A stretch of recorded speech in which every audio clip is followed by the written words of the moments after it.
engage you. I like to hear from you. I like to hear your experiences. I like to hear challenges that you face.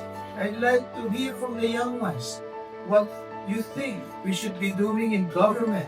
Bigyan niyo kami ng inspirasyon ng maisip kung paano tayo tulungan. Masaya ako na may binigay na facilities ang GSIS, ang comfort room at saka washroom, at ito ay napakinabangan ng mga mag-aaral. Hindi lamang mga mag-aaral pati mga guro. Maraming salamat GSIS sa inyong mga pagmamalasakit para sa aming mga mag-aaral at sa mga guro. Sana ipagpatuloy niyo po ang inyong mga magagandang plano para pa sa aming future students and teachers. In 2015, when the GSIS adopted this school,